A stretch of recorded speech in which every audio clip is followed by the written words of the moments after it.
Hi, everybody. My name is Greg Katz, and welcome to Tuesday's edition of WeAreSC.com's Inside the Trojans Huddle, where we tell it like it is.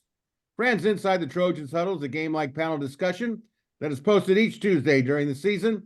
Huddle features WeAreSC columnists, staff writers, and historians. We first start off with the pregame show, where we introduce our panel members for this edition of Inside the Trojans Huddle. Let's meet them. A WeAreSC columnist who writes WeAreSC.com's The Monday Morass, Yay or Nay, and Sunday Takeaways, in addition to regular season football and basketball reports. He also hosts his own podcast show entitled Locked On USC, Mark Culkin. The editor-in-chief of WeAreSC.com, columnist, national recruiting guru, producer, and moderator of in-season video shows 4 Downs and 5 Things, and an active member of the Football Writers Association of America, a graduate of USC, Eric McKinney. A former William Jewell College defensive back and WeAreSC columnist who writes the WeAreSC.com column Musings with Arledge and video show Musings with Arledge Solo Edition. He's a graduate of the USC Law School, Chris Arledge. And a weekly WeAreSC columnist who writes the obvious and not so obvious from the press box. I am H.O. Sunday, producer and moderator of Inside the Trojans Huddle, and an active member of the Football Writers Association of America. That's me, Greg Katz.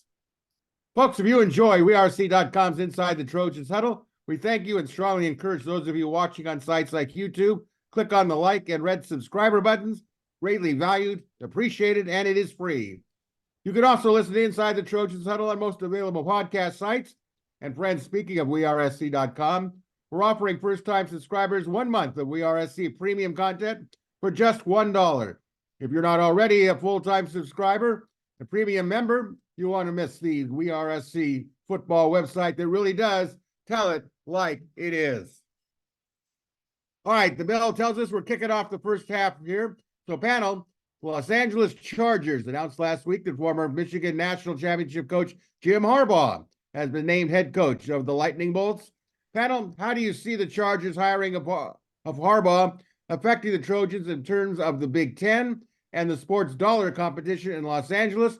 Mark Culkin, how do you see it? Ever since I read this question, Greg, I'm thinking, how does this affect USC? I don't know. Does it? When USC plays at Michigan, maybe we can talk about it then. I don't see how this has any effect on USC whatsoever. Be honest with you. I wish I could give you I wish I could give you a more detailed answer, but what's there to talk about? That Jim Harbaugh's the head coach of the LA Chargers and USC's down the street. Okay. Eric, what do you think? It hurts Michigan. I know that the idea of Sherrone Moore stepping in and winning games, it's hard to just assume they're going to keep rolling. Harbaugh is USC fans don't want to admit it. I don't like to say it, but Harbaugh is really good at what he does. So anything that takes one of those top programs in the Big Ten and shuffles it down a little bit, that's going to help USC. I don't know how much of a competition there is in LA. I think good football in LA helps all the programs that are playing good football. I think you can have strong NFL teams and a strong college program in Los Angeles. I think attention on football is good. And so in that way, I do think it helps a little bit. I don't see this as, oh, if Harbaugh's a big name in Los Angeles and the Chargers end up being good, that's going to pull fans away from USC. I think the more fans you bring to football, the more opportunity USC has to capitalize on those. And I think it's the same thing in that it's always been with USC in the Pac-10 and the Pac-12. If someone else is dominating the scene over USC, it's something USC is doing wrong. It has much more to do with just mismanagement at USC than it does anywhere else. So if USC gets everything together, and I think we've seen hints of that this offseason, I don't know how much it matters. A little bit like Mark was saying, I don't know how much it matters what anybody else does. USC has a chance to kind of get into the vein of college football fans because they're a program that has done that in the past and can do it again. Yeah, I'm looking at Okay. it from the dollars and cents. I'm thinking one plays on Sunday, one plays on Saturday, and there's just a bridge to each other. That's it. There's no competition. Sorry. Yes. So obviously it impacts Michigan and probably dramatically. It's very rare for a coach to follow a coach as successful as Jim Harbaugh and maintain that same level. Even pretty decent coaches. I mean, when Harbaugh left Stanford, Stanford was able to play at a pretty good level for a few years, but it was eroding every year, and it was clear that they were going to go back to your traditional Stanford program, which means mediocre, but with flashes of good play from time to time. Michigan has a much higher traditional floor, obviously, than Stanford does, but Michigan's probably not going to be as good in the coming years as they have been over the last 2 or 3. And that means something to USC. If you're going into a conference that has a handful of superpowers, and one of those powers is going to be a little less strong, then that means something. But in terms of the competition thing, I don't know that I agree that there's no competition. I mean, casual football fans in Los Angeles probably have limited dollars, at least most of them will. And so I don't know that if the Rams and the Chargers and USC and UCLA were all playing well, and I know that last one is silly to say, but it's a hypothetical, so stay with me. I don't know that people would be going to all 4 games, right? So there probably is some level of competition, but the Chargers don't have the sort of built-in, long-standing fan base in Los Angeles that USC has. USC will be fine if they win football games and are entertaining doing it.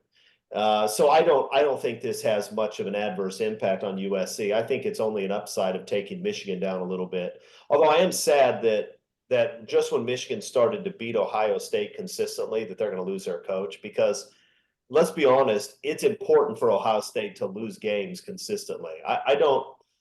The more I've watched them win, especially the more I see how weak their schedule has been over the last few years, and again next year, the more I want them to lose football games. And if you doubt it, go look at USC schedule next year, look at Michigan's schedule next year, and then go look at Ohio State's. I mean, I'm just tired. I'm tired of Ohio State playing 2 games a year and getting in the college playoff. That will probably change with the new Big Ten over time, but it's not really changing enough for my to have my needs met. So I want Michigan to continue beating Ohio State, and they probably won't now. But that's not really a USC thing. That's a me thing. All right. Well, I look at it this way. I don't think that Jim Harbaugh is going to make the difference. But I do think this will lead us to the second question, actually. Where does Michigan go from here? And of course, how Michigan goes can affect recruiting out here, depending on how things are going. I do believe, though, based on my longevity in this city, that you really have to stay a winner or you can be forgotten, even USC. We've seen that in recent years where attendance had got really poor. It's not win one for USC like maybe other places that support their football teams where they're the only game in town. But if the Chargers do well, I do think that Harbaugh will get a lot of publicity. And if the Rams are doing it well, they'll get a lot of publicity. And it's really about USC holding its own. So I think that, we're going to have to kind of play this out. Do I expect a dramatic change? I think SC has to take care of itself, and that'll take care of their own attendance. But going back to something Chris mentioned, the casual football fan, you want to keep them coming to USC games. I don't think you can expect to see a Coliseum that's going to be so overwhelmingly USC, especially when some of those Big Ten teams come in here that we're expecting to see, like Penn State, Wisconsin, etc. They're going to bring fans. Nebraska is another one that supports their team, win or lose. So it'll be an interesting take. I actually hope the Chargers do well with Harbaugh. I really do. I think it's good for football in Los Angeles. But I think SC has to stay up and compete for that sports dollar, in my opinion. All right. When has USC ever really competed for the casual sports fan to come to a game, though? It's always been USC's winning, the Coliseum fills up. And it's usually with the diehards. I mean, the casual football fan for USC, I don't know if I've Those ever. were those were the people that come when there's names. Those are the people that filled up the Coliseum. The diehards are 45, 50,000. That's right. When USC's rolling, it's those people that put it up to sell it. You don't need quite as many. Coliseum only holds about 9 people now, so you Right, don't need the but full 90, 97, 95,000 but I just anymore. don't. But I don't see Jim Harbaugh or the Chargers pulling that 25 to 30,000 away from the Coliseum when the names are there. It just, I You know understand. what though? I bet he'll win there. You know, you give him a good young quarterback. He's an excellent coach. I bet they're going to win. I think that's a really good hire. That's not part of our question, but I just think we don't like Harbaugh much as USC fans. But part of the reason we don't like Harbaugh much is because of the 40-point thing, because of the, what's your deal? Right? I mean, it wasn't fun dealing with that guy. He's a good football coach. He's going to do a good job.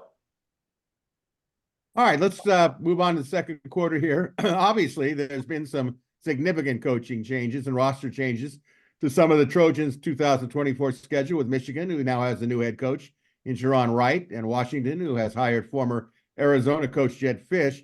Panel, do you think currently at this time that USC's 2024 schedule is not quite as challenging as originally thought due to these coaching changes? And how do these head coaching changes affect Big Ten recruiting, with February signing period fast approaching? So, Chris, what's your take on this? I think your question is right. I think if you're asking whether or not we overstated the schedule when it was first released, I think the answer probably is yes. There is no road game this year as difficult as Notre Dame and Oregon last year. Michigan and Washington are gonna be dramatically worse next year than they were this year. I mean, Michigan, even if Michigan still has a good coaching staff, and I'm sure they will, they lost 17 starters, including quarterback who'd been around for a long time. They're going to take a major step back. Washington lost everybody. They're going to take a major step back. Notre Dame at home versus on the road, that's much easier. Some of the big names on the schedule, Nebraska, Wisconsin, aren't good football teams. They're big names, and they've had successful teams in the past. But unless they have a pretty significant turnaround this year, which could happen, right? I mean, Matt Rule's a good coach. At some point, he may turn Nebraska around. But those are big names that aren't very good football teams. Yeah, it's manageable if USC learns how to play defense and if they improve a little bit on the offensive line. I don't know that going 10-2 against this schedule is realistic, but if you beat LSU in the opener, 10-2 becomes realistic. And that may be, that's a tall order. LSU is going to be athletic. They're going to be good, but they're replacing some guys too. So I don't know. I look at the schedule. It's going to be a fun schedule. Penn State at home, is that more difficult than playing Utah at home? Maybe. Although they seem to be pretty similar programs right now. Neither one can score any points. They both play really good defense. They're physical. I don't know. I mean, that's not it. Penn State is a bigger name than Utah, but is there a huge difference between playing Penn State at home and playing Kyle Whittingham's Utah team at home? I'm not sure there is. So I look at it and I say the schedule is easier than we thought it was going to be, largely because Michigan, Washington will take a step back. And because a lot of those big names are big names historically, but aren't that good right now. This is a hard schedule. It's manageable if USC plays well. Mark? Yeah, I kind of look at the schedule, and whenever I take long road trips, I got to get in the car and take a drive for 12 hours. I'm like, all right, I'm going to break this down into little increments, and it's going to make the trip just go that much quicker. And I kind of did that with the schedule. And based on the fact that, Michigan and Washington are replacing their head coaches and most of their coaching staff, more than likely, and the culture that goes along with it, is now do the schedule in 4-game stretches, 3 of them. And Chris talked about at the very beginning there. If USC gets by LSU, what do you expect USC's record to be now after the first 4 games? Because Michigan was anticipated to be the marquee tough game on the road. But that was with Jim Harbaugh and his culture there. So now, 3-1, 4-0. I think if you're anything less than that, you're off to a really bad start. That next 4-game stretch, you look at it again. Who are the really difficult games in there? And then it's that last 4-game stretch, kind of similar to 2023. You're at Washington in November, but Jim Fish is doing a complete rebuild. So you're dealing with the weather. Outside of that, you got Notre Dame at home. Chris talked about it. He touched on it. 2 losses is really maybe the low benchmark right now. I see the schedule as much easier because of, the way you posed the question, Greg. And especially when you look at it in those 4-game stretches. I know the math is the same any way you look at it, but when you really break down the tough parts of the schedule and you look at it the first third, the second third, and the third third of the season, that's a really manageable schedule, knowing that, USC has to go up to Seattle, but it's not going to be Kalen DeBoer's team. Michael Penix isn't going to be there. They're getting guys coming back into the portal, from the portal, to be their quarterback, that guys you've really never heard of before. Eric? They talked for a long time and never mentioned that Alex Grinch is on the staff now at Wisconsin, coming to USC. I thought that would be most of what Chris discussed, but skip right over it. He's coming they're up in right the when they next talk segment, about. McKinney. He's coming up in the next segment. You're jumping the gun, man. I didn't think you could wait that long.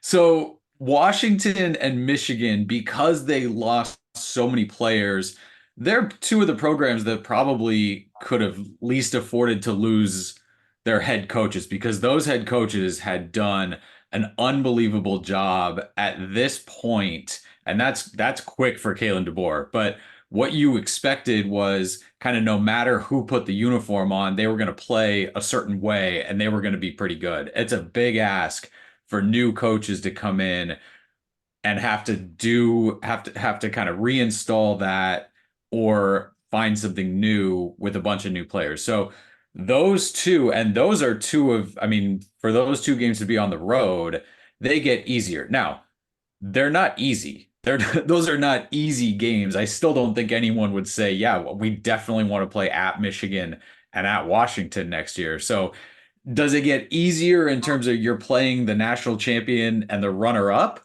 Probably, with what they've gone through. They're still tough. LSU, the idea of if you can beat LSU, it's true. They may have done more defensively than USC did this offseason. What the coaches they brought in and the talent that they already had there, that's impressive. They're going to come in, I think, certainly favored over USC. They have to replace a ton on offense, and I don't want to skate past that, but that team's going to be pretty solid. And then you've got just kind of some weird things that, again, you look at the helmet or the name on the schedule and you want to skip through it.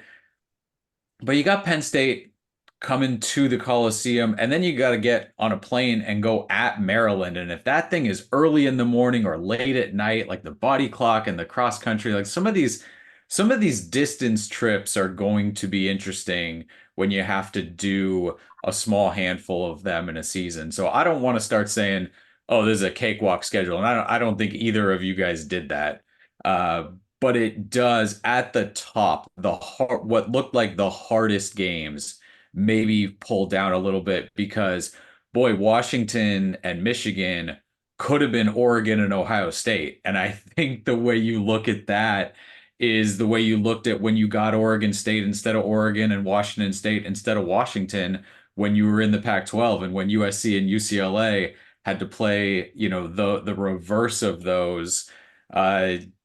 USC having to get Oregon and Washington this past year obviously made that schedule much tougher. So I do think that you've got, looking at just 2024, probably the easier of those 2 at this point.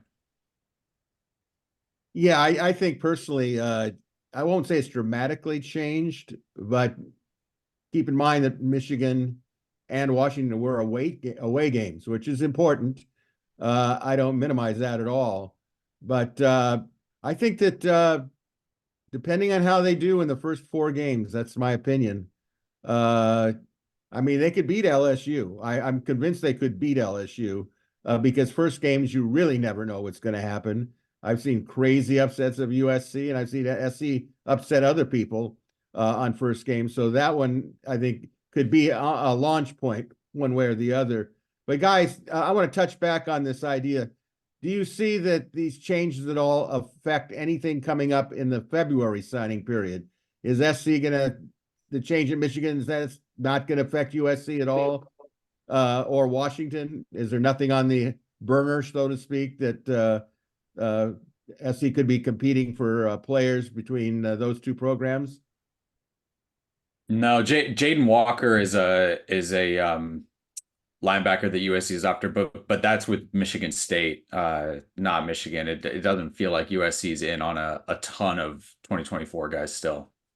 Although with the portal, right? Who knows? Anybody could end up anywhere at any time, and even the windows and the rules and whatever doesn't seem to matter if you don't want it to. But there's nothing that kind of jumps out. Oh yeah, this is a 2024 guy that you could get in on now. Michigan's 30-day supplemental window just opened recently. I think you'll see a difference from those programs at the end of April. That's when you'll see maybe some players moving around from Washington and Michigan.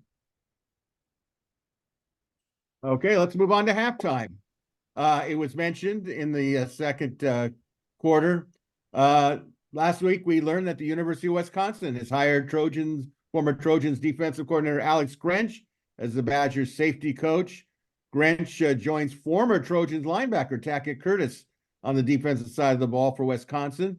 And it figures that both will face the Trojans when the Badgers come to Los Angeles on Saturday, September 28th in the Collie. Panel, just off the top of your head, what were your thoughts on Wisconsin head coach Luke Fickell hiring Alex Grinch? What's the upside? What's the downside? Is it irrelevant? Eric? I think it's fine. Alex Grinch it became fairly clear that putting an entire defense, and Chris is gone. Chris can't be a part of this. It became clear like putting an entire defense in his hands was absolutely not working. But this is a guy who certainly early in his career and even at Oklahoma, like he was talked about as a big name. You go back and look, he's on head coaching lists and people really liked him. Putting him in charge of the safeties, a position that he's coached. Sure. I mean, I don't see anything wrong with that. Like obviously USC fans are going to talk about him like he can't do anything, but position coach, a guy who has done it before and has done it fairly well, just coaching a position. I'm not going to crush Wisconsin for going on that. Chris? I'm going to crush everybody. No, look, here's the thing. Eric is right. There's a difference between hiring him as a defensive coordinator and hiring him to coach the safeties. Obviously, there's a difference there, okay? But it's not just USC fans that are going to crush Wisconsin. It's USC fans and Oklahoma fans and Ohio State fans. Now, at some point, if you're just an average football coach and your three last stops are Oklahoma, Ohio State, and USC, you might think that at some point you're going to have at least a modicum of success because you're talking about three of the top 6 programs in college football history. The fact that you can fail miserably at all 3 of those places is mind-boggling. That doesn't mean he can't coach safeties. What it does mean is that he should never be hired as a defensive coordinator. And it means that anybody who does hire him right now, you kind of should look at him skeptically, like, really? Like there's not a young up and coming safeties coach that you want to take a shot at. You want to make a run at Alex Grinch, who has face planted every year for the last 8 years. Why? I mean, really, why? If Luke Fickell was here, I'd say, Luke, are you telling me you can't find a safeties coach anywhere? Like there's not a really good high school program in Madison that you could say, well, maybe this guy can coach safeties. He seems to know what he's doing. It's mind-boggling to me. Once you're hired at a high level in college football or the NFL, you just get recycled all over the place, no matter what you do. Now, maybe Maybe the problem is that Grinch is bad with the X's and O's. He is. Maybe he's bad at overseeing the entire defense. He undoubtedly is. And maybe he's fantastic at coaching safeties, right? But I don't know, guys. I watched the safeties the last 2 years. It wasn't obvious to me that they were being coached up. Now, maybe he was so busy screwing everything else up that he didn't have time to focus on the safeties. So maybe that's what Luke Fickell's thinking. Maybe he's thinking, I bet this guy'd be an amazing safeties coach if he wasn't completely screwing up the entire rest of the defense. So let's see what will happen. But really, that's the guy? Eric's right. I mean, he can probably do it, maybe. I don't know. I think so. But for crying out loud, I mean, look, Taylor Mays would like to coach safety somewhere, right? Is Taylor Mays a good safeties coach? I have no idea. But I'd take a shot on him before I'd hire Alex Grinch. I'm kind of afraid if I hire Alex Grinch that the football gods just hate Alex Grinch and will punish any program he's a part of. That's a possibility, right? That maybe it's just him. He's the problem. That wherever he goes, like he brings the bubonic plague with him, and all of a sudden everybody just dies. I mean, I think that's a possibility. So look, I don't get it. It strikes me as silly. Now watch, he'll develop the best safeties in the country over the next 10 years. And you know what will happen as soon as he does that? Somebody's going to make him a defensive coordinator, because that's the way this business works. But I wouldn't hire Alex Grinch to wash my car. Chris Well- actively helping opponents on USC's schedule here. Mark, could Alex Grinch wash your car? Sure, why not? Look, Nick Saban retired. Luke Fickell, I guess, is going into the business of taking over the reclamation projects. And look, Chris, I think we found a head coach that has a smaller Rolodex than Clay Helton, that Luke Fickell is calling on Alex Grinch. But I don't know which one of you already said it. It's not what you know, it's who you know in this industry. As long as you have earned your stripes, have gone through your training, so to speak, being an analyst, a GA, whatever, and you become a coach, you're always going to have a job unless you're doing some, bad things behind the scenes that we don't want to talk about. But other than that, That's not true. You can still get a job even if you are doing all those things too. I don't think Jerry Sandusky will ever get a job coaching. Okay. All right. I guess I didn't know what level of bad things you were talking about. He'll be coaching defense. I'm thinking Bobby along with Petrino Sean and guys like that are still employed. Okay, absolutely. He's gonna shut down Burt Reynolds' offense in that remake. Yeah, it is what it is. The coaching industry has always been incestuous, and this is just your latest example. And look, Grinch is still a young guy. He's not going to be the coordinator. They've talked about it. He's going to be coaching the safeties. He'll have somebody in charge of him to say, Alex, no, we don't do it like that. You got away with that forever. This is how you're supposed to do it. So, hey, if once you stop learning, then you've learned, you know everything. Alex Grinch is going back to school. He's got to get back to that coordinator status role. I don't know if he'll ever get there, but you start at the position groups. So good luck, Wisconsin. See you September 28th. All right. I was a little bit surprised, but then when I looked at it, I go, why am I really surprised? I think Alex Grinch, I've been around coaching for so long that I've seen guys that were not really good coordinators, whether it was football or basketball, but were really outstanding position coaches. Maybe Alex Grinch never wants to be a defensive coordinator again, and he's just happy. He's from the Midwest. Okay, he's from the Midwest, so there's a connection there for him, and Fickell saw that. There's obviously a connection in Los Angeles because people are familiar. I don't know how well he'll recruit in Los Angeles, because I don't know whether people are going to be able to separate Alex Grinch, the defensive coordinator, from Alex Grinch. He couldn't recruit USC to Los Angeles players. Like he's not going to recruit LA guys to Wisconsin. Well, I'll tell you what, I wish him well. I'll say that. I wish him well in the little interaction I had with him. He was always very cordial, always professional. And You again, give up 45 points a game, you have to be cordial and professional. well, You I'm don't get to not walk gonna around debate with a that. Bill Belichick attitude. If your team gives up a touchdown every possession, you don't get to be Bill Belichick. You just don't. You have to be Well, nice to people. we're gonna take the Grinch as the safety coach. I think we pretty well nailed him down as far as a defensive coordinator, but good for him. He'll give a little knowledge on the USC talent when Wisconsin plays here. How much, who knows? But if he does well, I'm one who says, I'm happy for you. You found your niche in Madison. Is he gonna point to the film where they tackle really well? Is that what he's gonna show the guys? This is right up Mark's alley. If he can jump on it, he's going to do it. Sure. All right, friends, we are strongly encouraging those of you watching Inside the Trojans Huddle on sites like YouTube to click the like and red subscriber buttons. It's greatly valued and appreciated, and it's free. You can also listen to Inside the Trojans Huddle on many available podcast sites. Be sure to check out WeAreSC.com, become a premium subscriber. All right, that takes us into the third quarter, the kickoffs. It's time for the Big Ten Lightning Round. Panel responds to 10 questions with quick answers. We'll go in this order: Mark, Eric, Chris, and myself. So here we go. Question 1, yes or no?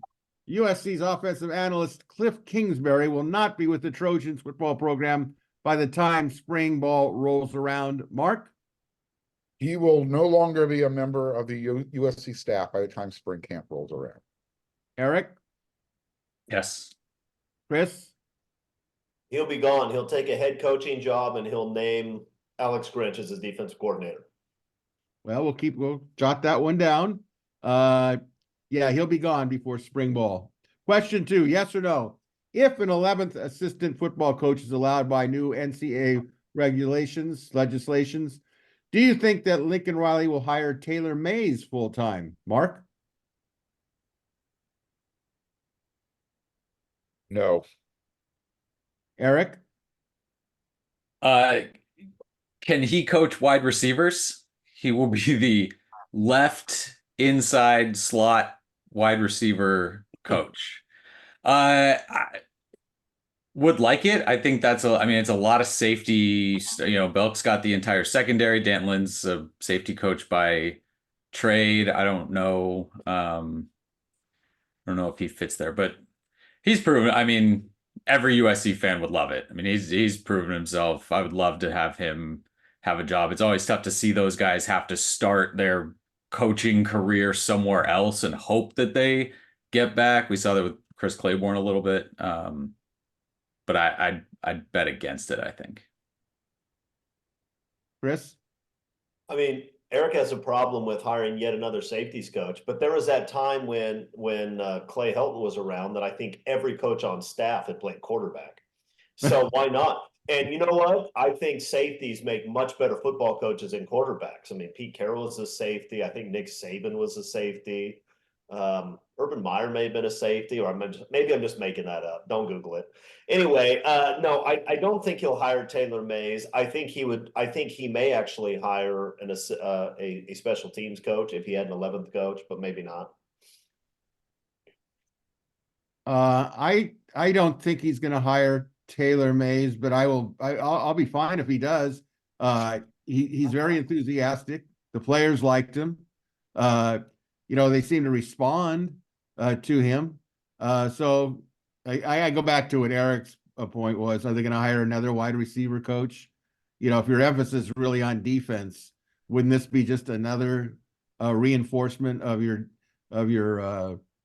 taking a look at the defensive end and trying to make sure that it's really shored up? I don't think they'll hire a special teams coach. I'm convinced that Riley doesn't believe in it. So I think that's not going to happen. Question 3, yes or no? Will any of USC's current football staff be hired by Chargers' new head coach, Jim Harbaugh? Mark? Better not. Eric?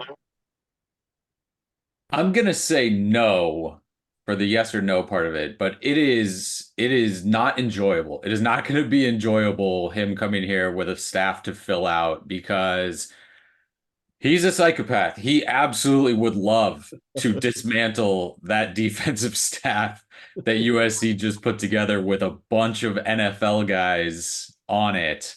I think that group stays at USC at least for a year. I think there's buy-in from them, but I'm not gonna kind of calm down about it until Harbaugh's staff is finalized and Eric Henderson and Danton Lynn, those guys are not on it. Chris? I think no. If he wanted to offer one of those guys the defensive coordinator position, then that might be a problem. But I don't think any of these guys have any interest in going coaching a position for Harbaugh. So I'm going to say no. I'm going to say no, not this year, but I'll say that in the future it could. And this goes back to my first question, which was, will Harbaugh have an effect on USC? If he takes a coach or two in the future, near future, if not this year, then he does have an effect on USC.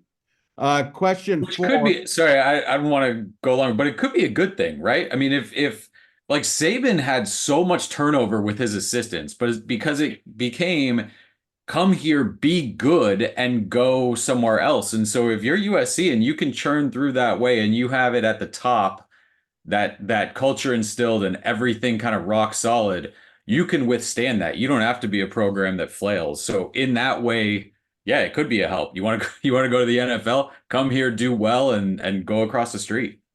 Yeah, but the caveat is you get to have a national championship with the coaches being promoted to the NFL. I'm not willing to just take Eric Henderson and Danton Lynn for a year and say, oh, well, thanks for getting us to 9-3. See ya. We'll take the next coaches. No, you have to win. Do we have any reason to believe that Jim Harbaugh is any more likely to hire those coaches than somebody else who lands it? I mean, they're still an NFL team in LA. They still have to hire a staff. I don't see why Jim Harbaugh is a special threat. Just because he'd what's your deal part whatever 6, 5. I don't know what we're up to. It'll be an HBO series. Question 4. Yes or no? And I'm gonna plead guilty on this because I kind of got this question from Culkin, so credit to him. Do you believe that USC should annually play Stanford and Cal as non-conference opponents every season, or maybe 1 year Stanford, 1 year Cal? Mark, I'll let you give your position on this. I think I know what it is. You know my position on it. Absolutely. The USC's out of conference schedule every year should be, you get your 9 big conference schedule slate, Notre Dame, Cal, Stanford. Lock it in. Number 1, it's a win-win for everybody. You're maintaining a power schedule. You're reducing your travel, and you're maintaining your rivalries. Absolutely. Lock it in. So let me be clear on this. Are you saying both of them in the same year or alternating years? A perfect world, yes. If you need to have a little bit more diversity to your out of conference schedule, I can say, all right, Stanford on even years, Cal, whatever. But in my perfect world, same season, plus Notre Dame. Eric? You mentioned playing all those 3 as a power schedule. That's not a power schedule. Power schedule has a Utah State on it. I think you need to keep a game like that. Again, you don't schedule an FCS team, but a Utah State, even a Fresno State, a San Jose State, I think you keep that on. So I'd like to see Stanford and Cal stay on there. Not both, though, in the same year. I think Stanford, 2 ACC teams, if that's where they're gonna end up, plus Notre Dame, plus all the Big Ten teams. Nobody else is doing that. You don't. It's like playing Notre Dame and LSU this year. It looks good, but you don't need to do it to have a good schedule. Look, I'm just ready to accept the fact that 2 losses are going to be the norm in the 12-team playoff system. So to me, a 1-point loss to Stanford is going to look a lot better than a 20-point win against San Jose State. But with that, right, the home team hosting playoff games, the difference between being, what is it? It was 8-9. Like the difference between those two is really significant, and that could be getting a tough out of conference game versus getting, like I said, just one kind of group of 5 team on there. Chris? I wish I had the transcript. Did Mark just say that a 1-point loss to Stanford looks better than a 20-point win over San Jose State? Is that what you said? I thought that's what you said. You really needed me to put that back into context for you, Chris. I think you understood what I was saying. No, if that's what you said, I don't understand what Talking you're saying. about our overall strength of schedule, and if you're comparing 2 10-2 teams getting into the playoffs, which are you going to say, you know what, that schedule looks better? USC lost by 1 point to Stanford, but I'm going to give the nod to Alabama's 10-2 because they beat Mercer by 20 points. It happens every year. Okay, well, I'm going to bet on the fact that strength of schedule is going to play a much larger role in a 12-team playoff system than the 4-team playoff. Mark Holkin is the first person in college football history to claim that a 1-point loss to Stanford is going to get you closer to national championship berth. Are we talking about 10-2 Alabama and 10-2 USC? And we're comparing schedules.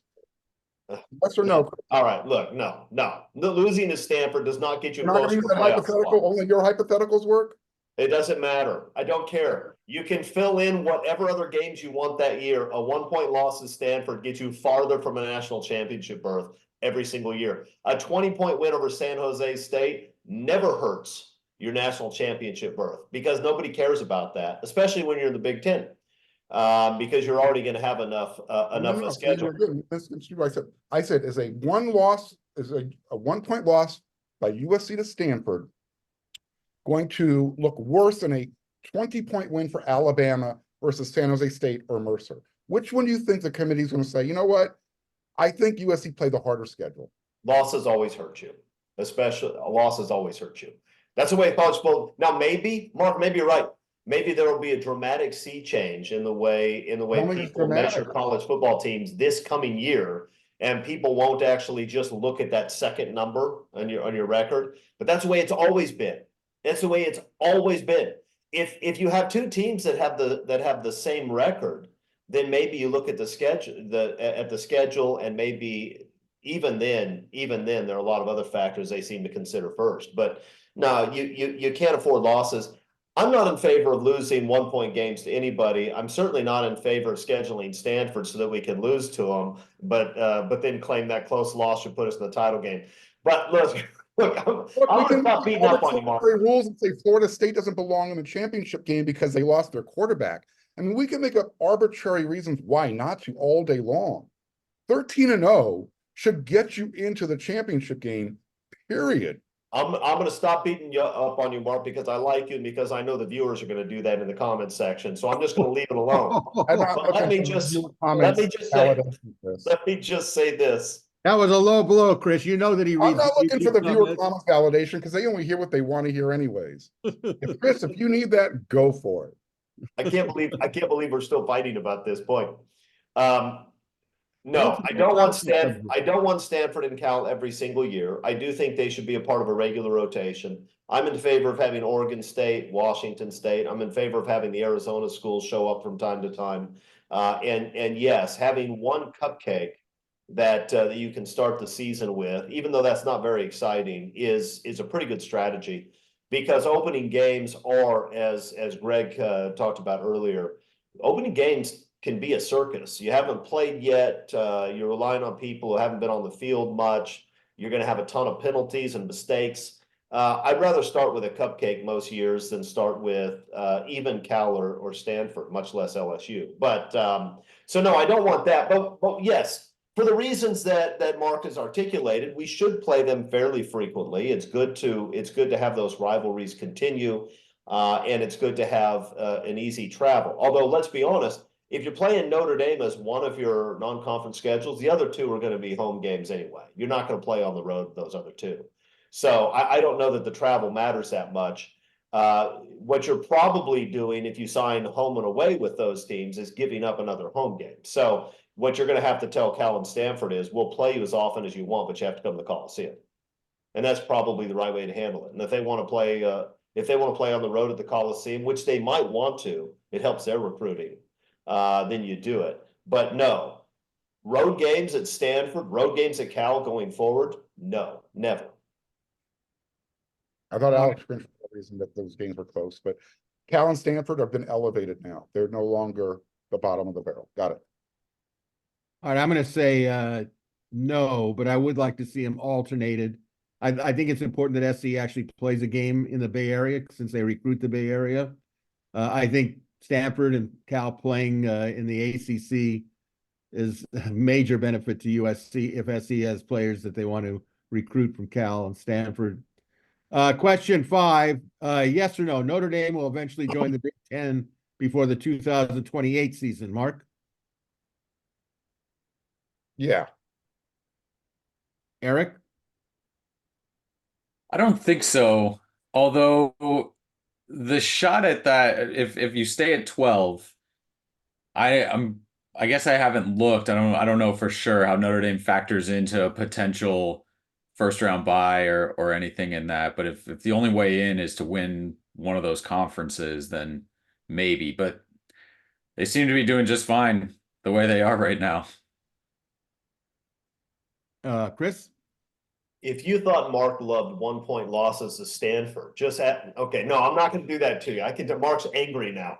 Look, I'm not angry. I Notre- just hate when people take my words and twist it into a stupid narrative to make Well, what do you think Boy, I'm- pulled out the stupid word. Chris, you're not going to let him get away with saying I am. Because You you know, knew- Chris makes his what I was living talking on about. using people's words against them. This Exactly is what what he the point brings. was.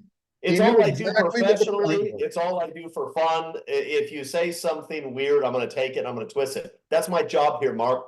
My job here isn't to bring enlightenment. It's not to be a reporter. My job is to twist words. If you don't like that, then this is the wrong place for both I'm of in us. a court of law. I want you on my side, Chris. All right. On this show, I don't Well, want But he's going to charge you. You know he's going to charge you big money on the end. Yes. And Mark, in light of what I know about what you're up to, you probably will have to have me represent you sometime soon. No, look, Notre Dame is only going to join the Big Ten if it can't get media deals that are close to what the Big Ten teams are getting, or if it can't make the national title. With the expansion of the playoffs, you don't have to worry about being able to make the playoff if you're Notre Dame. That concern has gone away. So the only question is whether Notre Dame is going to be able to sign media deals, getting it close to that $100 million a year. I suspect they will, and here's the reason: if the Big Ten's getting $100 million a year, and when you think about it, that's not just for the upper echelon games, right? That's televising a lot of lower tier games, adding to that revenue. Notre Dame is almost always an upper tier game because of their following. So I would think Notre Dame will be able to get media deals that keep it sort of on par with the SEC and the Big Ten. And if they get that, then they're not going anywhere. But if they can't get that, if there's a 30, 40, $50 million gap between the SEC or the Big Ten and Notre Dame, then yes, they will give up their independence and they will join. And Notre Dame joining helps USC immensely, right? I mean, because that you assume the media deal for the USC's schedule doesn't change. That would be locked in, you assume, as a rivalry game.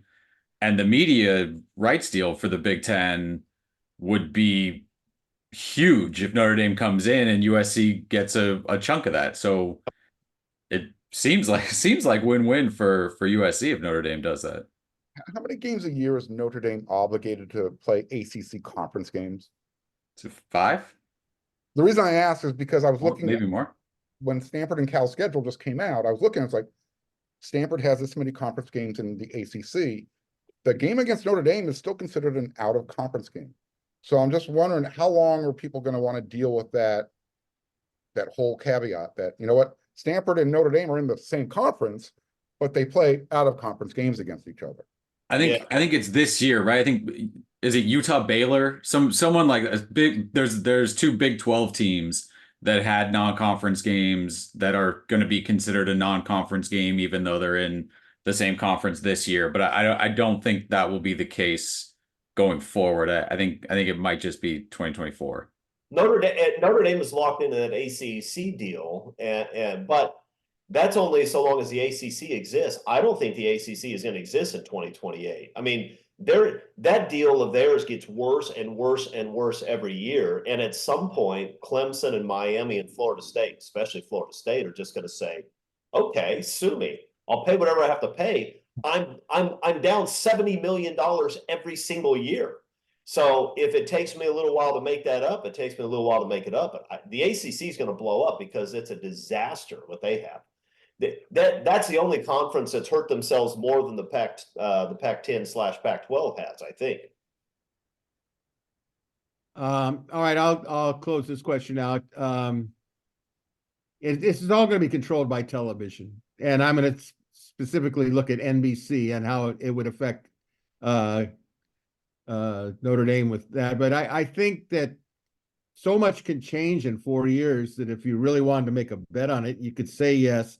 I will say at this point, probably not, but it wouldn't shock me if they're in the Big Ten, depending on how the other chips fall.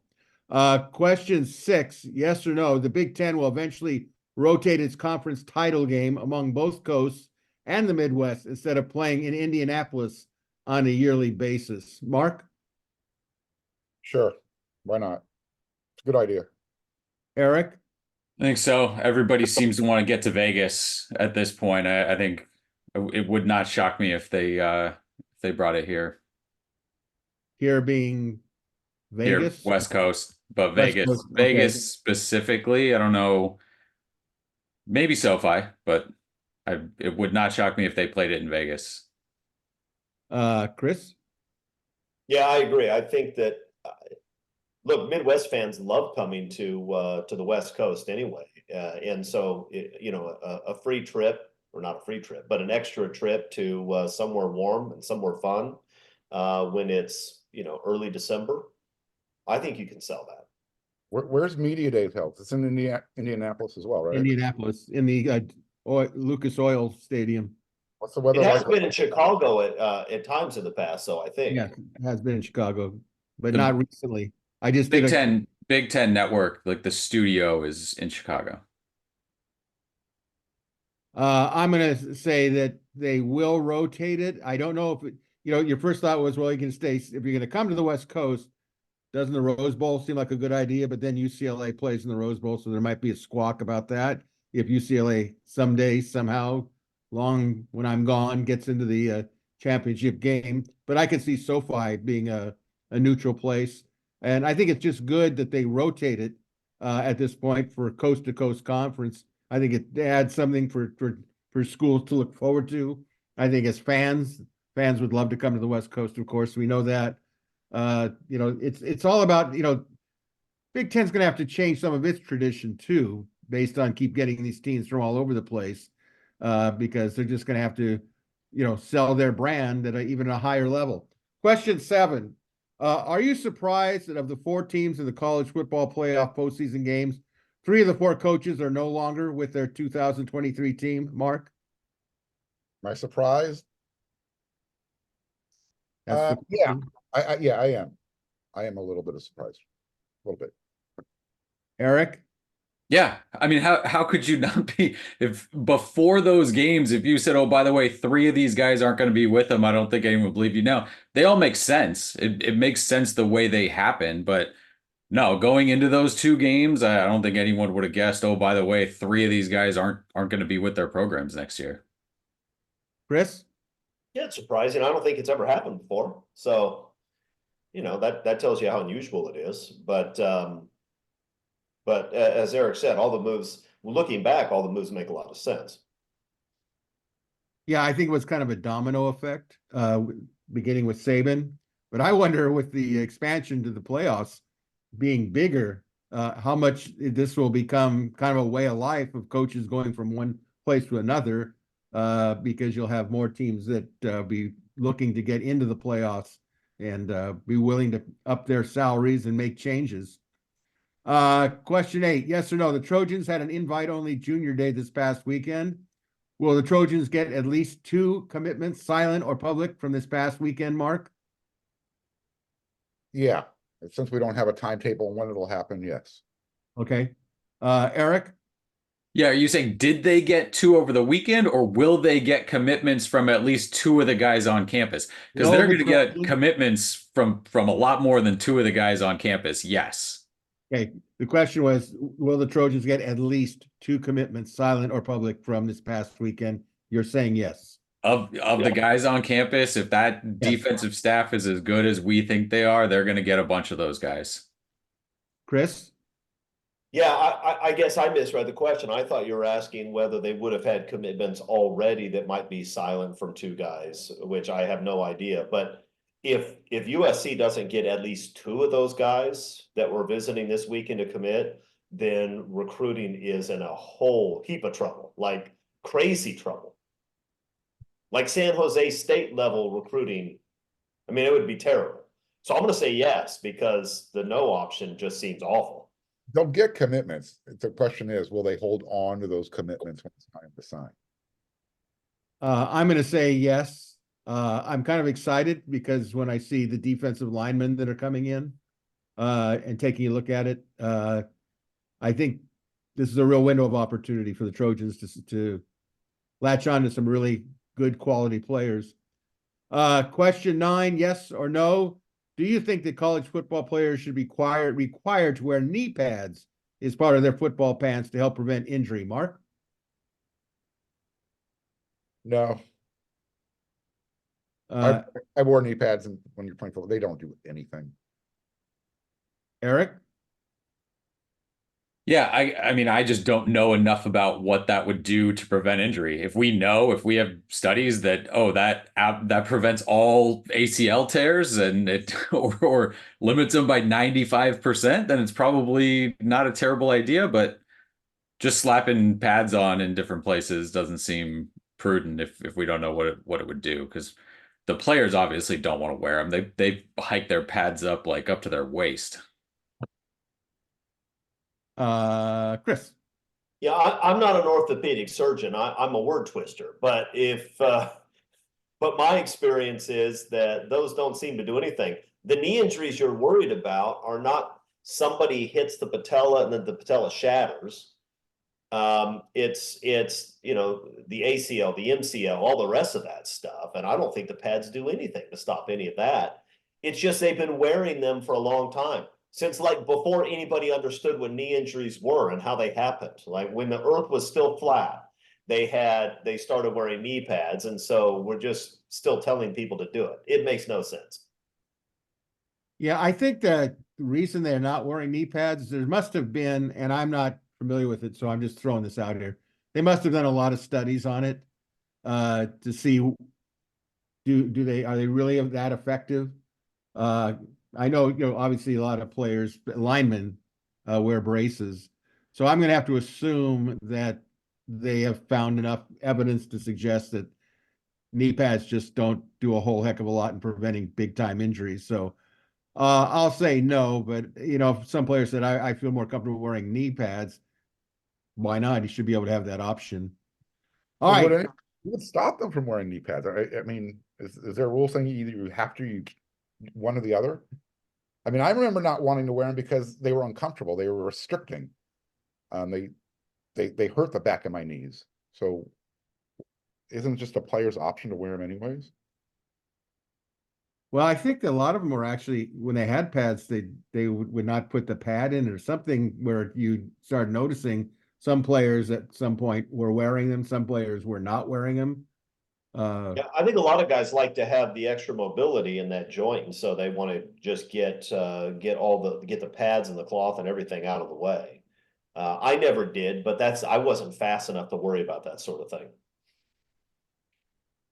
All right, question 10, the bonus question. Next Sunday is the Grammy Awards, celebrating music stars and records of the year in different categories. Panel, fill in the blank. My personal top 3 rock and roll songs of all time are, go 3, 2, and 1. Mark? I really need to start reading that bonus question, so I'm prepared for this. 3, Mommy's Little Monster by Social Distortion. 2, Code Blue by TSOL. 1,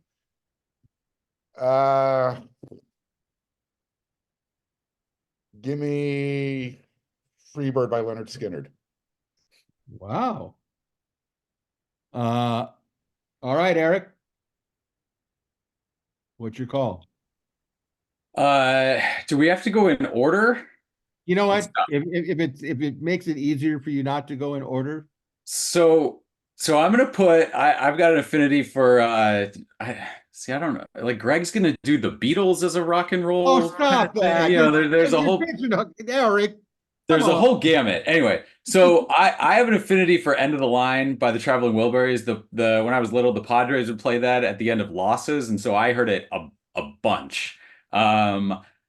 Bad Moon Rising by Credence, and then my favorite, one of my favorites is Black Dog by Led Zeppelin, but kind of everything up there by Led Zeppelin. All right, Christopher. First of all, if you do this and you don't include a Beatles song, you're getting it wrong. The Beatles are the most important, most influential, and best rock band of all time. And you So can you say are this- going to take Greg's there. See, I let Greg have all three No, Beatles. I'm absolutely gonna include a Beatles song in my top three, but not yet because it's gonna be number one. Number three, One by U2, just an unbelievable song, and U2 reinventing themselves for the first time out of a few different times. I just saw them in Vegas the other day, by the way. It's a fantastic show. Go if you can. They're at the Sphere, you know, you have the it's really a remarkable experience because of the visuals that they have. Okay, number two, it's not one of my favorite songs, but I think if you're just talking about great rock songs of all time, Satisfaction by the Rolling Stones. I don't know that there's ever been a guitar riff. You can play the first two notes of that guitar riff to almost anybody in the world. You can pull somebody out of a rock in the Amazon, play the first two notes of that guitar riff, and they'll say Satisfaction. So I think you have to include that one. And then number one, it has to be a Beatles song for the reasons I already articulated. I've never been able to pick my favorite Beatles song. That's like asking me whether I prefer Oxygen or Water. But I'm gonna go with Strawberry Fields Forever because I think it's a brilliant song when the Beatles were at the height of their powers, and a song that still sounds like it could have been released recently. It still sounds weird and interesting even today. So that's my three. All right. Well, that leaves Mr. Oldies but Goodies here. All right, number three, I'm going to go with All Along the Watchtower by Jimi Hendrix.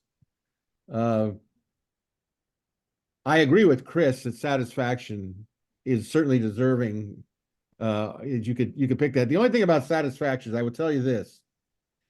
I was listening to Keith Richards the other day, and I don't know, have all of you been to a Rolling Stones concert? Anybody of the three? Have you been to a Rolling Stones concert at all? Yes, hello. Okay. The first time I saw the Stones in concert, one of the most disappointing songs, based on what Chris said, was they didn't use the fuzz tone like the actual record. I don't like listening to songs that don't sound like the record. And Keith Richards says he appreciates the fuzz tone, but that's not how he wants to play it. So if you go to any Rolling Stones concert, you're going to hear it without the special effect of a fuzz tone. And to me, that riff, the first two notes, as Chris aptly put it, are just so identifiable. But I was disappointed in it. But I'm still gonna put Satisfaction too, but I'm gonna tie that with a Beatles song, Please Please Me, which I have always loved, and I've heard McCartney do it in his band before, the latest band that he's in. It's just one thing about Beatles songs, I will tell you this: if you hear them in person live, I went to the CBS. I forget what year reunion it was, but I went with my girlfriend Sharon. We went, and they did a special on the anniversary of the Ed Sullivan Show, and they had some other bands that were playing Beatles songs. And when you actually heard the songs and in person, the drive of like Day Tripper and some of those, they were actually enhanced. And I've heard McCartney about 4 or 5 times, and when you hear it in person, it really sounds good. But I think of one of the songs, and I'm probably not really sold on my number one pick, but I just think of myself when I was growing up, and probably the Doors, maybe Light My Fire, which to me was always kind of an anthem of the time period that I grew up in. So all of those are your choices. I think were kind of fascinating. Obviously, it makes a difference on what time period you came through. All right, before we head on and wrap this thing up, we're going to do the official lighting of the torch, the symbolic, for those of you listening on Apple or podcasts, you don't see it, but if you watch go to wearesc.com or YouTube, we light a symbolic our version of the lighting of the torch between the third and fourth quarter at the Coliseum. We do it here between the third and fourth quarter of Inside the Trojans Huddle. A reminder, as the torch burns, for all you recruitaholics, don't forget the February National Recruiting Signing Period is almost upon us. Check out wearesc.com with our recruiting experts, Scott Schrader and Marshall Levinson, to get your daily recruiting information. It's getting, be some interesting things. I think it's not going to be just absolutely just, okay, they got that out of the way, February signing. We could be surprised. It always seems to happen. So let's go to the fourth quarter viewer questions. We got about 5 of them. Again, if you have a question for the panel, go to the WeAreSC premium message board. We generally put it up on a Saturday and leave it up till Sunday night. So let's get to the questions. Question 1 from HUD SD. I guess that's San Diego. Hi, guys. Based on Chris's interview with Spencer Harris, are we to believe that the primary reason we have been missing out on signing most 5-star recruits, especially linemen, is not weak NIL? If our NIL is satisfactory, then why do we think we are not signing the top players? Chris, did you want to? If you didn't see it, your interview, what can you tell us? So, based on message board comments and this question, I think a lot of people are misunderstanding what Spencer said. He did not say that USC has been offering NIL deals at the same level as other programs. He didn't say that at all. In fact, he said it's only recently that there's been the alignment that USC needs in order to have a stronger NIL presence. He said that for 2024, he's very confident the goals will be met and that those goals are set by the coaches. They asked the coaches, what do you need? The coaches have told them, and he says in 2024, those coaches are going to get what they asked for. And so for that reason, he says the NIL will not be a weakness now, even though I think Spencer concedes that it has been in the past. And Spencer says, and I suspect this is right, that all of our signing misses are not solely due to NIL. I'm sure that's a significant factor in some of them, but that's not it for everybody. And this is not from Spencer, this is from me, but we all know it to be true. When you're playing defense the way USC's played defense the last couple of years, of course you're going to miss out on a lot of guys, especially defensive guys, but not just defensive guys. I mean, offensive guys who would otherwise want to play in Lincoln Riley's offense may look at USC and say, why do I want to go somewhere where we're going to go 8-4 and we're going to lose and we're going to give up 43 points a game because you haven't hired a defensive staff worth anything, right? That's going to scare off offensive players too. So it's not all NIL, although that's clearly been a factor. So I think that I just think people are misunderstanding what Spencer was saying, and I'm not sure why exactly. But if you haven't listened to the interview, go listen to it. It's up on YouTube, and I think it's worth watching. I'll second that. It's worth watching. People hear what they want to hear. It might not even be intentional, but they're coming in with a bias already. So they hear something like, oh, I'm going to run with that. That's why. I see players signing out of high school that, you know what? They're going to Oregon. They're a legacy. All of a sudden, they end up signing with Texas. NIL is playing a role. It's just, how much do you really want to admit it? And each player, you have to look at it uniquely, I guess. So it's not just the defensive players. USC has been losing the offensive linemen as well. All right, question 2 from SC Fan in Florida. First, I agree with Chris. I think Elijah Hughes will have an important role this coming season. Looks like has a good motor with some attitude. In my opinion, he will more than likely be getting a raise in NIL money soon enough. Speaking about NIL, any idea what the administration costs are of the HOV? I thought the statement on their website was a bit lacking. I'm not donating $1,000 or $400 if it goes to admin costs. I always enjoy the show. Now I'm just being nosy. Okay, Chris is a lawyer. What do the rest of you do for living income? To be fair in this, I'm retired, just so you know what I do for income. Well, I have some rentals and investments also. Poor, not rich, but okay for now. So there's a couple of questions in there. Take it which one you want first. So we know, Chris, you're the lawyer, right? But what about this idea of NIL and HOV? Do you have any thoughts on that? Well, let me just say first, SC fan in Florida, he started that with saying he agrees with Chris, which is always a good idea, and I think you should be applauded for that. That's sound judgment. When it comes to the administrative costs, I don't know the answer to that. I mean, it's not a particularly labor-heavy organization, right? It's not like they have a ton of employees. So I'd be surprised if they're wasting a lot of that money, but I have no idea what it is. I can certainly ask and see if I get an answer from Spencer, and if so, I'll put it up on the board or answer it next week. All right. Anybody want to add to that? Going once, going twice. Okay. And what about what do the rest of us do for living income? If you don't care to answer that, I'll respect that. I'll speak for myself. I was in education for about 38 years and a varsity coach. At the same time, mind you, that I was still writing for WeAreSC from the year 2001 to where we are today. So as far as I retired from teaching, I taught English for those of you that need to know. So this has been my full-time job, and it's exactly the type of full-time job you want because you actually get paid for doing something you really enjoy doing. And I'll always be appreciative to Gary Paskowitz, and we talked about that last week.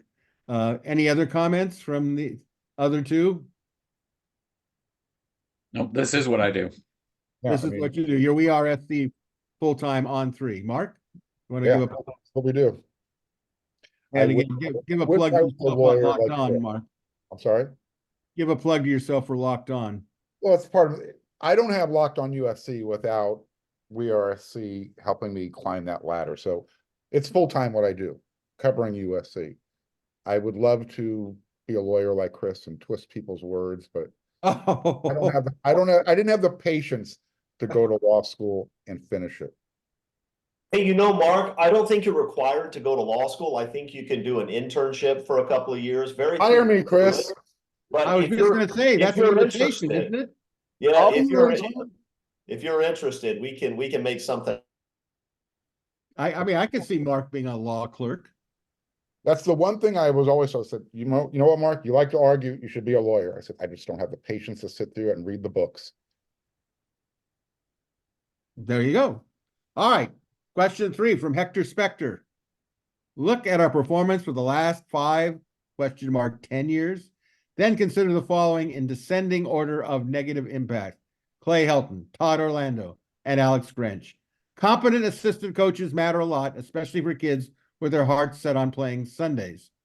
For the really good ones, even more than a school's NIL, weather, beautiful and intelligent co-eds, and academic reputation, they want to know first and foremost that they will be prepared as much as humanly possible, coached up for the next level. Other than the skill players, especially in offense, that really wasn't happening previously. Hopefully the A team we have now on staff, that narrative will change soon. It can't happen soon enough for the Trojan family. I think this is more of a comment than it is a question. So does anyone add what Hector Spector said? No, I'm not going to rank those guys. It's all a tie. They're all a tie. Anyone who helped get USC football to where it was defensively the last few years is tied. No argument here. Eric's an equal opportunity hater. They all suck. It's rough. All right, question 4 from Mally Mal. With Coach Lynn's defensive scheme, how do you guys see the depth chart looking like on defense, starting with the secondary? I don't think Zion starts right away, but I hope he cracks the lineup eventually. Thank you guys, fight on. Yeah, the Defense. transfers, right? I mean, in this day and age, when you bring in experienced transfers and two of them that played with your coordinator last year, right now, yeah, you plug those guys in. Those are the easiest guys to plug in. I don't know if that's what it ends up being against LSU or 8 games into the season, but yeah, the Mark Ramsey, right? Achille Arnold at safety, the two corners. And the corner thing, I guess, is where I really like Jacoby Covington. When he has been healthy, he has played really well. And Dan Lynn showed last year at UCLA, he used three corners, and I'm not talking about a nickel, just kind of in a rotation. He played three corners mostly. So I can see that being potentially the two transfers coming in plus Covington at corner, and then the nickel will be interesting. I think Zion maybe has a chance there. Jalen Smith, what he did last year, but coming off a pretty solid game. I think Traquan Fagans is a guy that could potentially push for a spot there. So because it's a new coordinator, I think anything is kind of on the table. But boy, that experience, and when he goes out and hand picks a few guys and says, "Come over here with me," I'm not going to not put them at the top of the depth chart, at least at this point going into spring ball. Yeah, go ahead, Mark. You're going to say I something? was gonna say, I think what Eric's talking about is Danton Lynn wanted to go out and get experienced guys for that secondary because outside of Jacoby Covington, pretty youthful. So yeah, and Jalen Smith. So he's bringing those guys in for experience. Are they going to start? Everybody who played last year at USC, I think they're definitely part of that too deep. But when you go get Achille Arnold, the two guys from UCLA, that's experience. That's something that he wants back there right now as he's installing this new defense. So yeah, experience always is going to play over youth. Unless you're Micah Downs, you're going to be playing guys who've been playing college ball for 3 or 4 years. I think that they're recruiting, which they should, to their system, which is going to be different, of course. So I think it's a little bit early. I agree with you on the secondary, but I also look at the linebackers and I look at who they have and who they tried to go after. We know that Bear Alexander will be starting on the defensive line, but who's going to be with him? I know that some people have high hopes for Anthony Lucas. We hope that transpires with a new coaching staff. But I think a lot of it's up in the air. And that's not a negative. I just think that we'll see how it all shakes down within the system, how these guys actually adapt to it during spring practice, which should be fascinating. Question 5 from Boulder to Birmingham. This one's right up Mark Culkin's alley, I think, but I can also answer this. Hello, gentlemen. I would like to switch topics. I have always been an Andy Enfield supporter, but what has happened this year is way beyond disappointing, almost Helton-esque. What are the chances A.D. Cohen pulls the plug at the end of the season, thanks Enfield for his service, and goes on a mission to hire an elite basketball coach? Thanks for keeping it real. Okay, that's from Boulder to Birmingham. Comments? Yeah, look, this season had a lot of anticipation behind it. I mean, it is so eerily similar to how the football season played out. They brought in the #1 high school recruit. They brought back Boogie Ellis, who was supposed to be, the Pac-12 Player of the Year. You brought back Kobe Johnson. You had 4 legitimate big guys up front. He had depth across everything, across his roster. So did injuries play a small role? Yes. I don't know if they played this much of a role, though. I don't care how injured Boogie Ellis is or how dinged up Kobe Johnson was. You don't lose at home to Long Beach State and UC Irvine. Not when you have your type of roster. So will Jim Cohen pull the plug at the end of the year? It's kind of feeling that way, but man, they just invested a whole lot of money in a defensive staff for the football program, Andy Enfield just had his contract renewed. Was it the beginning of 2023, end of 2022? Mike Bone did that when he was still here. You gotta, it's not just investing in a new elite coach. You gotta buy him out. And you're just hoping is this 1 year the outlier that, the wheels just fell off the wagon. I don't know. Let me ask you a question, Mark, because I don't know, but when they extended his contract, how long did they extend it till? I don't know the details of the particulars, but we know that USC and basketball is, there's football, and then there's whatever sport is doing really well. And we'll put basketball in there somewhere else. I don't know. Enfield it's through the 2027-28 season, his contract. Well, that sounds like a Helton situation, signing extension. That's not a good sign. You're looking at everything that he's done since he's taken over the program. He's built it. He's brought in top flight players. He's developed them to get into the NBA, but he can't get the program over the hump. It's like, where are you going to draw the line? How much longer do you want to go with Andy Enfield? Are you going to say, you know what, you can stay, but you got to change your assistant coaches? Something has to be done. I just don't know what it is, because this year it's a complete disaster. I mean, the fact that they were a preseason top 20, a preseason favorite to make the tournament, but to go deep. The players They were two, right? Yeah. Pac-12 preseason poll. The players are already conceding they have to win the Pac-12 tournament to make the postseason play. And once you're in that mindset, you've kind of already given up the season. So I don't know. It's going to be interesting to see how many more wins they can generate. It is really I mean, you mentioned the injuries, the illnesses, just guys in and out. You had the Bronny thing early that just shook up kind of your plan going into the year. There were this car, right? You load it all up with all those guys. It looks shiny, and all of a sudden a hubcap falls off and a wheel falls off, and you're just, by the time you got to the season and you look around, who do we still have? Nobody. It is interesting, because if you are gonna make a change, like, right, Isaiah Collier is off, Bronny James is off, Boogie Ellis is going, right? Those guys, you assume those guys are all gone. So it is going to be probably a transitional off season.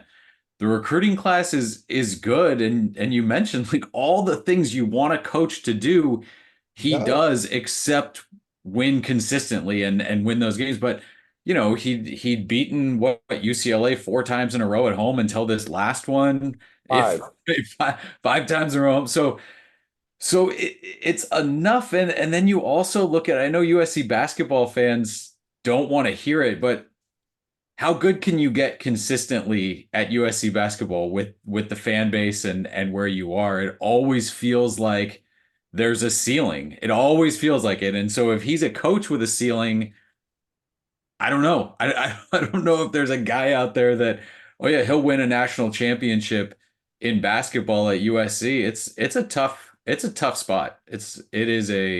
spot that they're in right now, with the decision and with who's going to do better.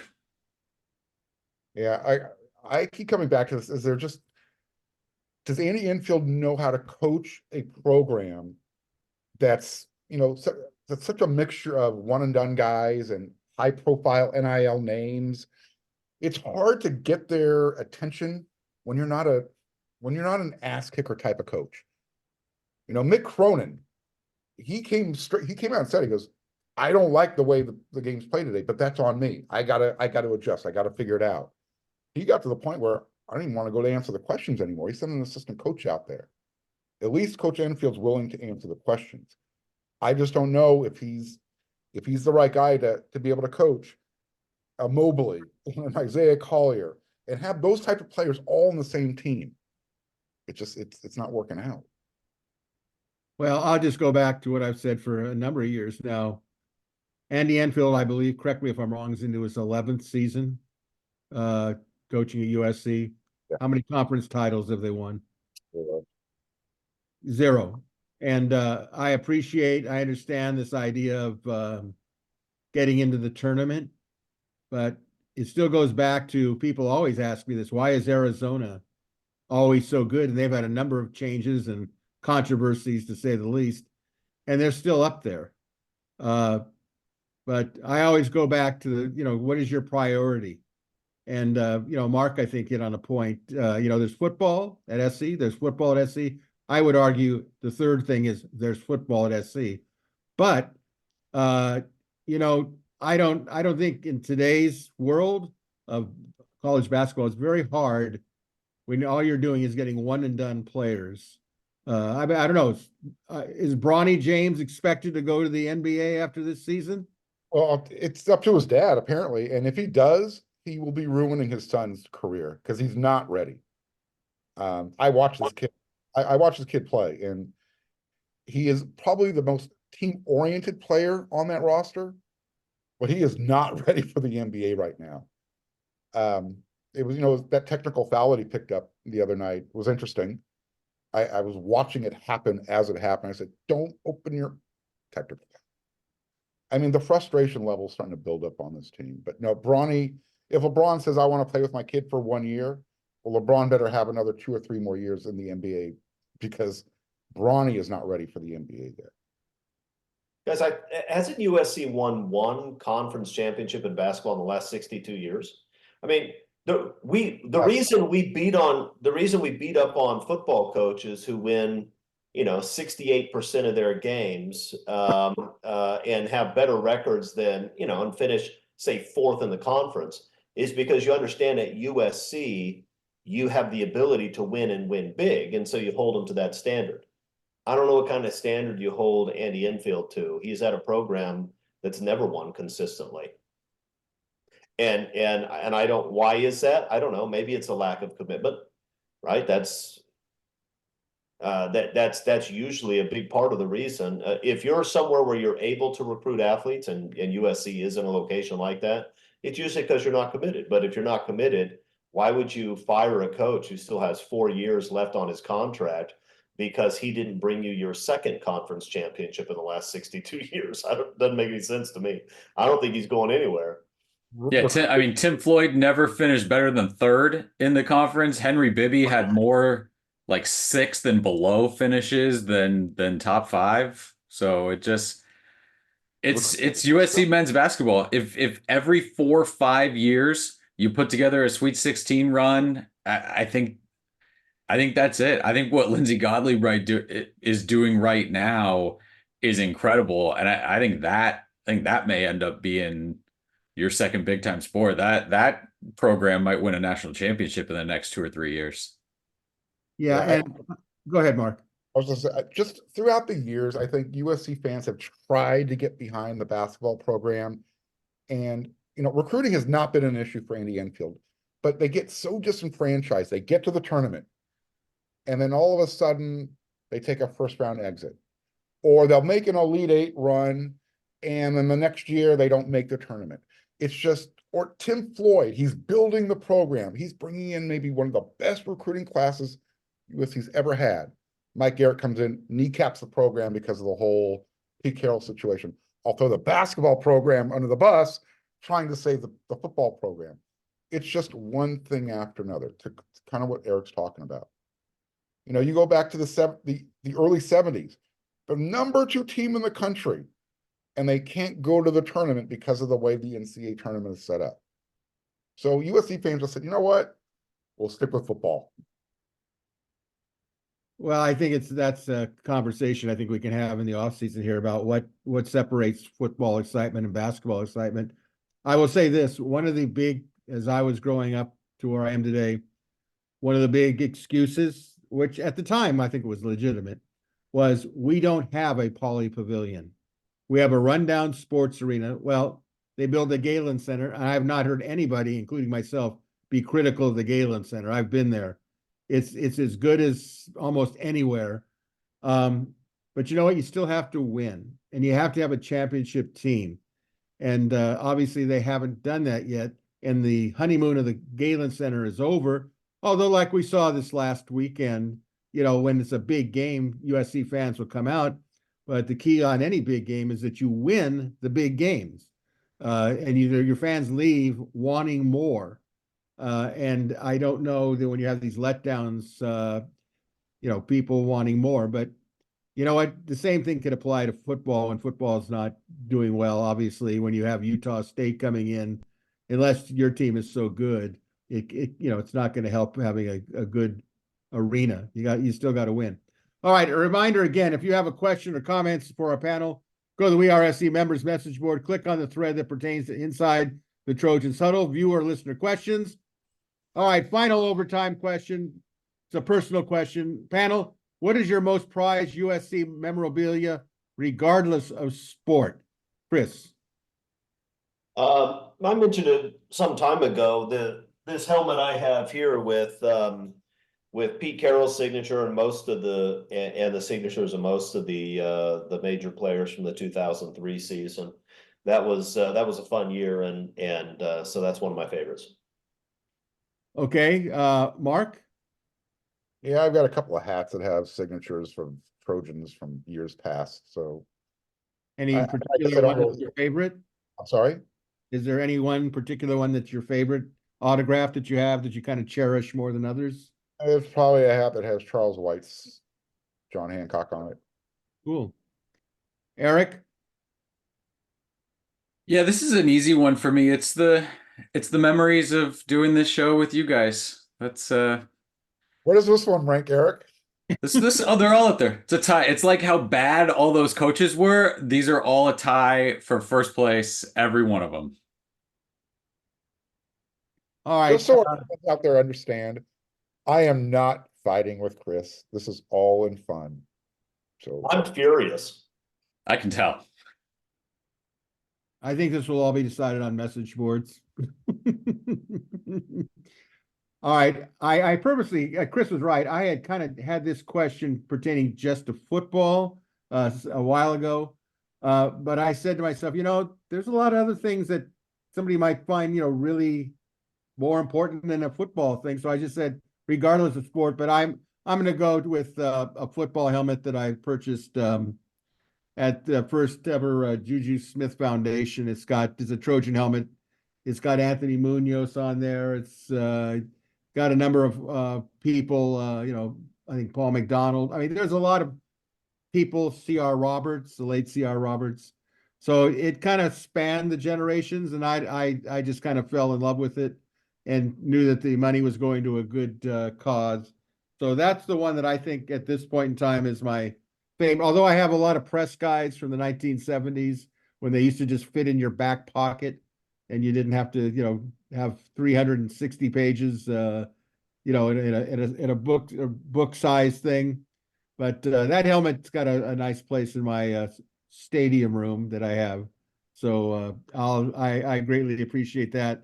Although the one autograph I have on there that I just kind of roll my eyes at is Lynn Swan is on there. And of course, we don't have to get into a discussion about that, but it's on there. So once again, if you've enjoyed Inside the Trojans Huddle, please click on the like and red subscriber buttons. We greatly appreciate your support. Sure to check out WeAreSC.com, become a premium subscriber.